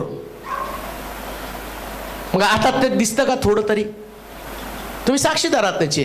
काय काय आपल्याला भोगावं लागलं, किती लोकांनी आपल्याला सोडून गेले, कसल्या प्रकारच्या परिस्थितीचा सामना आपण केला. मग ती राहिली का परिस्थिती? देव काय तुम्हाला कायम अपमानात ठेवतो का? नाही. एक दिवस ज्या लेवलला तुम्हाला देव नेतो ना, परवा अजून एका व्यक्तीनं त्या फेसबुकला टाकलं, पळकस्टर देवाने तुम्हाला किती उंच नेलं, सामान्य लोकांचा आवाज पण तिथं पोचू शकत नाही. तसं होत नाही. काही वेळेस मी मोबाईल चार्जिंगला लावलेला असतो किंवा मला पण बाकीची कामं असतात. आल्यावर त्या मावशी पण म्हटलं माझा फोन तुम्ही का उचलला नाही, त्यांची पण ती तक्रार आहे. पण तसं नसतंय. एक माणूस म्हणून मला पण आंघोळ करावी लागते, मला पण जेवण खावं लागतं, मला पण फोन चार्जिंग करावा लागतो, मला पण कोण आल्यावर गप्पा. मी असं काही 24 तास फोन घेऊन हॅलो हॅलो करत बसत नाही. चला तिथं ते कॉल सेंटरला पगार मिळतो म्हणून 24 तास hello hello hello hello.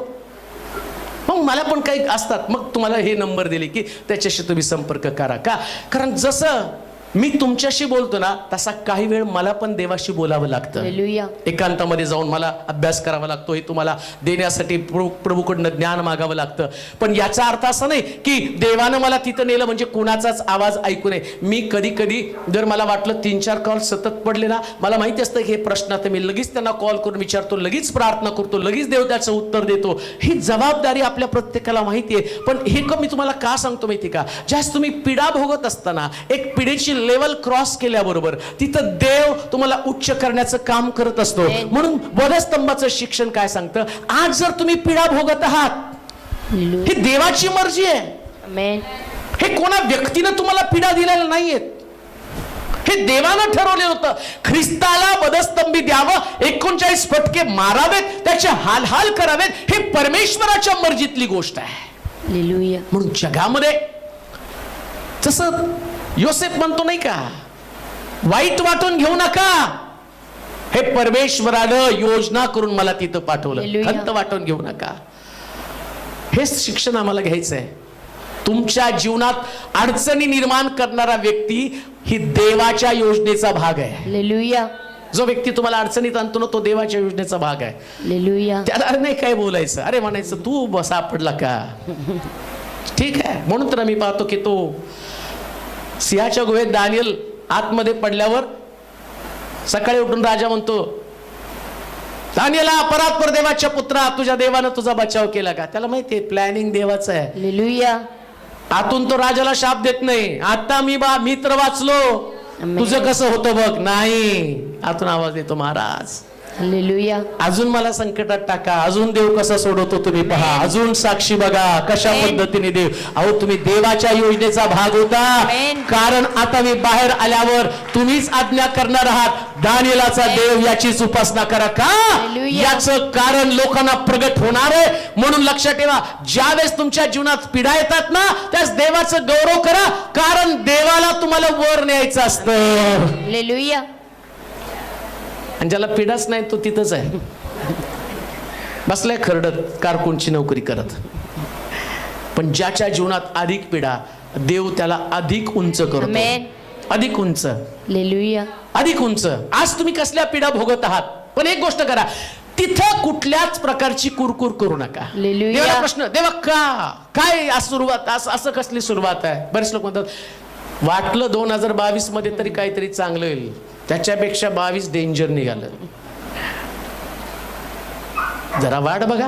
Hallelujah. 3 दिवसानंतर, नीट ऐका, 3 दिवस येशू कबरेत होता. कबरेतनं बाहेर पडल्याबरोबर सारं जग त्याला शोधत होतं. फक्त 500 लोकांना त्याने दर्शन दिलं. परंतु आता तो ख्रिस्त जगातला प्रत्येक व्यक्ती त्याला शोधत आहे. ज्या ख्रिस्ताला लोकांनी वधस्तंभी दिलं, आणि त्याच्या पलीकडे जर मी तुम्हाला सांगतो, 9 वाजता तुम्ही इथं मला वाटतं 8:30 वाजल्यापासून तुम्ही इथं आला, आता 12:30 थोड्या वेळाने होतील. एवढ्या वेळ तुम्ही त्याला शोधत आहात, तुम्ही त्याचं ऐकत बसलेले आहात. का? कारण त्यानं पिढा भोगल्या आणि प्रभूनं त्याला उंच केलेलं. हालेलुया. ही ताकद आहे वधस्तंभावरच्या ख्रिस्ताची. आमेन. ज्यावेळेस तुम्ही त्याचा अनुभव घ्याल, एक दिवस असा येईल की लोक तुम्हाला शोधतील. ती तुमची टेस्टमनी असणार आहे, तुमची साक्ष असणार आहे. हालेलुया. तुमची साक्ष. काय साक्ष? या व्यक्तीच्या जीवनामध्ये देव होता, या व्यक्तीच्या जीवनामध्ये देव आहे, आणि ते ऐकण्यासाठी येणार आहे. वाचा ते वचन पुन्हा, यशाचं पुस्तक. त्याला ठेचावे, ठेचावे असे परमेश्वराच्या मर्जीस आले. परमेश्वराच्या मर्जीस आलं. त्याने त्याला पिढीलं. त्याच्या जीवाचं दोषार्पण झाल्यावर तो संतती पाहिल. तो दीर्घायू होईल. काय होईल? दीर्घायू होईल. म्हणजे पिढा आल्यावर काय होतं? दीर्घायू. पण आम्ही पिढा आल्यावर लगेच म्हणतो ना, कधी मरण येतं, देवा लवकर उचल, देवा किती दिवस पृथ्वी तलावरती ठेवतो. अरे तुला दीर्घायुष्य करायचंय. हालेलुया. येशू ख्रिस्त 3 दिवस कबरेत राहिला, पण अजूनही तो जिवंत आहे. हालेलुया. तो कधीच मरणार नाही, असं लिहिलंय बायबलमध्ये. तो जिवंत आहे. म्हणून आता जरी तुम्ही पिढा भोगत असाल, तर दीर्घायुष्याच्या जीवनासाठी, म्हणजे जेवढं आयुष्य पुढे तुम्ही जगणार आहात, ऐका नाही, हालेलुया. पिढा फक्त काही दिवस असतात, काही वर्ष असतात. काही तास असतात, काही क्षण असतात, पण त्याच्यानंतर काय होतं, बायबल सांगतं मी त्यांना दीर्घायुष्याचं म्हणजे उर्वरित आयुष्यामध्ये, असं लिहिलंय इयोबाच्या पुस्तकामध्ये. इयोबाचं उत्तर वय पूर्ववयाहून कसं होतं, अधिक संपन्न. बर का, नुसतं संपन्न नाही, कसं प्लस अधिक सुखसम अधिक संपन्न. म्हणजे त्याला 3,000 उंट होते तर आता किती झाले, 6,000. म्हणजे पिढा आल्या तर तुमची संपत्ती वाढती, हालेलुया, तुमचं आरोग्य वाढतं, तुम्हाला देव दीर्घायुष्य देतो, आमेन. तुमच्या घरामध्ये आनंदाचं वातावरण. काही काळ तर पिढा भोगायला पाहिजे ना, हे ख्रिस्ताचा वधस्तंभ तुम्हाला शिकवतो. हालेलुया. आणि मग तुम्ही स्ट्रॉंग बनता. अरे जाणार आहेत दिवस, जे दिवस तुम्ही भोगता त्याच्याबद्दल विचार करत बसू नका. हालेलुया, प्रभूची काय योजना, प्रभूचं काय प्लॅनिंग, Amen. देवाचा काय हेतू, माझ्या घरासंबंधानं, लेकरासंबंधानं, कुटुंबासंबंधानं, माझ्या भविष्यासंबंधानं. मला स्वतःला वाटत होतं, स्वतः मी विचार करत होतो, काय उपयोग नाही या शहरामध्ये सेवा करून.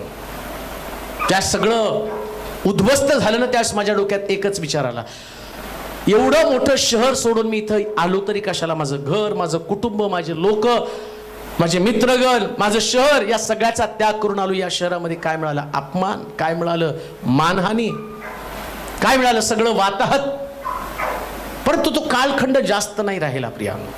हालेलुया, पण आत्ता जर तुम्ही बघितलं तर लोक म्हणतात, आनंद वाटतो कधी कधी. बऱ्याच स्त्रिया त्यांच्या मुलासाठी प्रार्थना करताना, माझा मुलगा खूप हुशार आहे हो, कॉलेजमध्ये शाळेमध्ये पहिला येतो, पण पालक साहेब आमची इच्छा आहे, आमच्या मुलानं पास्टर मनोज तेलोरे सारखं व्हावं, त्याच्यासारखी सेवा करावी. हालेलुया, हे ऐकल्यावर वाटतं काहीतरी जीवनामध्ये आपण केलं, आमेन. काहीतरी आपण केलं.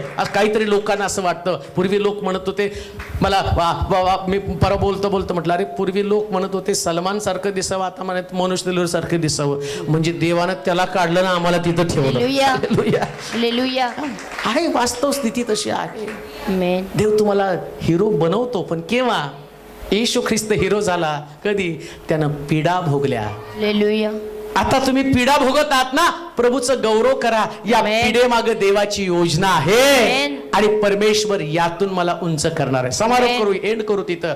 वास्तविक पाहता अजून काही गोष्टी, परंतु एंड करू आपण तिथं. वाचा ते वचन. हा, त्याला ठेचावे त्याला ठेचावं असे परमेश्वराच्या मर्जीस आले, परमेश्वराच्या मर्जीस आलं, त्याने त्याला पिडिले. त्यानं त्याला पिडलं. त्याच्या जीवाचे दोषार्पण झाल्यावर, त्याच्या जीवाचं दोषार्पण झाल्यावर दोषार्पण झाल्यावर तो संतती पाहिल. मग कधी संतती पावेल किंवा कधी फळ मिळेल. संतती पावणं म्हणजे फळ, असं म्हटलं ना. संतती परमेश्वरानं दिलेलं धन आहे, धन, पोटचं फळ देणगी आहे. देणगी आहे. म्हणजे पोट ते फळ आहे, संतती म्हणजे फळ आहे. मग तुम्हाला पण ते फळ मिळणार आहे केव्हा, दोषार्पण दोषार्पण पूर्ण झाल्यावर. हालेलुया, तुमचे सगळे दोष आहेत ना, देव काय करतो माहिती का, ही शुद्धीकरणाची प्रोसेस आहे. लक्षात ठेवा, पीडा जी आहे ना, ती प्रोसेस आहे, शुद्धीकरणाची प्रोसेस. दुसऱ्या भाषेमध्ये मी तुम्हाला अजून सांगतो, सोन्याला सगळ्यात जास्त तापमानामध्ये तापवावं लागतं, कारण ते शुद्ध असतं ना, हालेलुया, ते जास्त तापवलं जातं. मग तुम्हाला जास्त शुद्ध करण्यासाठी जास्त ताप. जास्त भट्टी, पण भट्टीतनं आल्यावर तुम्हीच गळ्यात घालून फिरणार. हालेलुया, पितळ घालून कोण फिरतं का. नाही. आता बेंटेक्स घालतात, त्यांना चोर बडवतात नंतर येऊन. घेऊन गेल्यावर ते म्हणतात तसंच आहे. मग काही लोक म्हणतात, अहो काय तुमची पोरगी गळ्यात मारली, किती त्रास तिचा उठल्यापासून झोपेपर्यंत. तुम्ही तर म्हटलं शालीन आहे, सहनशील आहे, अमक आहे. अहो जसं लग्न झालं व ते सोनं नाही, ते बेंटेक्स निघालं. ते गळ्यात कोणी घालत नाही, पण ख्रिस्त ओरिजिनल सोनं होता. आमेन. शास्त्र सांगतं एवढा सुद्धा दोष त्याच्यामध्ये सापडला नाही. एवढ्या हालेलुया. भट्टीमध्ये त्याला टाकलं, पण एवढा सुद्धा दोष सापडला नाही. हालेलुया, दोषार्पण पूर्ण झालं, सगळ्या परीक्षा त्याच्या झाल्या.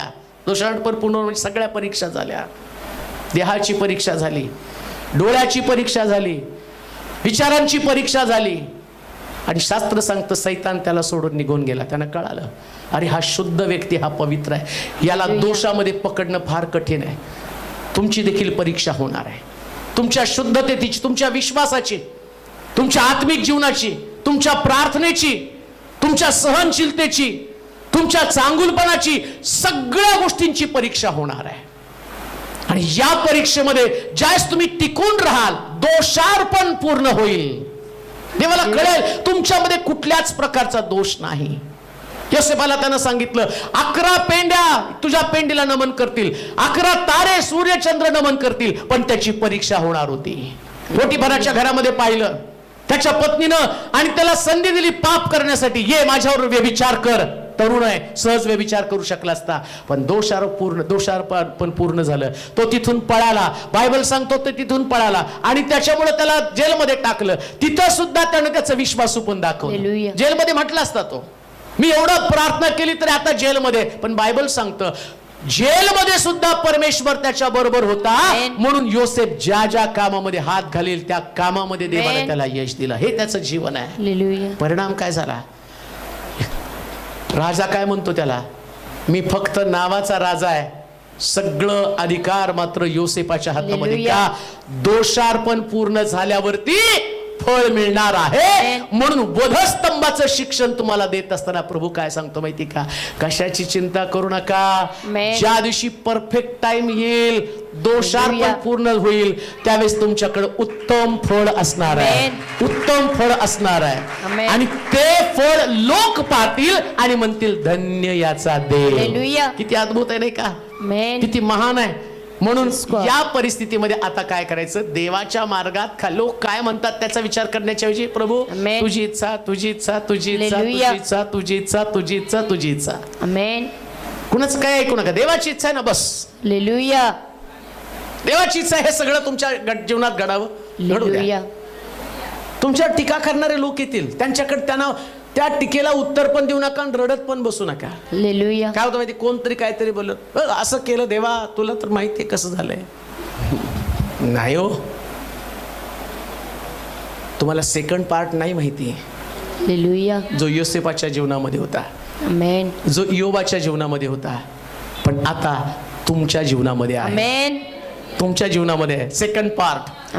आणि दुसरा भाग जो आहे तो सगळ्यात भारी असणार आहे. आणि त्याच साक्षी आम्ही महाराष्ट्रामध्ये सांगणार आहोत, भारतामध्ये, जगातल्या प्रत्येक देशाला सांगणार आहोत की माझा प्रभू या परीक्षेमध्ये माझ्या संगती राहिला. प्रभूला धन्यवाद देऊ, प्रभूची स्तुती करू. आपल्या जागेवरती आपण उभं राहूया, आपले डोळे आपण बंद करूया, आपल्या मान आपण झुकूया, आपली मस्तक आपण लावूया. देवाचं वचन आपल्याकडे आलेलं आहे, त्यानं आमची भेट घेतलेली आहे. वधस्तंभावरचा ख्रिस्त पुन्हा एकदा आम्हाला आत्मिक जीवनामध्ये एक प्रकारचं परिवर्तन करण्यासाठी सांगत आहे. देव असताना मानव झाला, त्याचं रूपांतर झालं. आज या मंदिरातनं बाहेर पडण्याच्या अगोदर माझं रूपांतर होणं गरजेचं, मी स्वतः बदलणं गरजेचं आहे. प्रभूला शरण जाऊ. हे सर्व समर्थ देवा, तुझ्या प्रिय लोकांना तुझ्या स्वाधीन करत आहे, त्यांचा ताबा घे. तुझ्या बलानं, तुझ्या ताकदीनं, तुझ्या शक्तीनं त्यांना भर प्रभूजी. आज जगामध्ये येशू ख्रिस्ताच्या वधस्तंभी जाण्याचं चिंतन केलं जात आहे, पण त्यातलं रहस्य लोकांपासून लपलेलं आहे. म्हणून ते फक्त उपासापुरते मर्यादित आहे. परंतु ख्रिस्त वधस्तंभावरचा आम्हाला शिकवतो, जो अपमानात पेरला तो गौरवात उठवला गेला. म्हणून ख्रिस्ताबरोबर जगावं, ख्रिस्ताबरोबर मरावं. आज 11 लोक जे वेगवेगळ्या भागातून आलेले आहेत, त्यांनी बाप्तिस्मा घेतला आणि ख्रिस्ताबरोबर मेलेले आहेत. परंतु इथून जाताना त्यांना अनेक प्रकारच्या प्रश्नाला तोंड द्यावं लागणार आहे.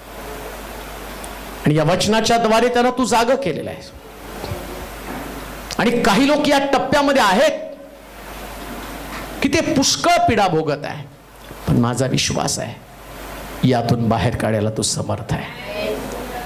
आणि म्हणून त्यांना तुझ्या पवित्र सामर्थ्यशाली हातामध्ये सोपवतो प्रभूजी. त्यांच्या सगळ्या पीडा, त्यांचे सगळे कष्ट, क्लेश, दुःख त्यांच्यापासून दूर कर.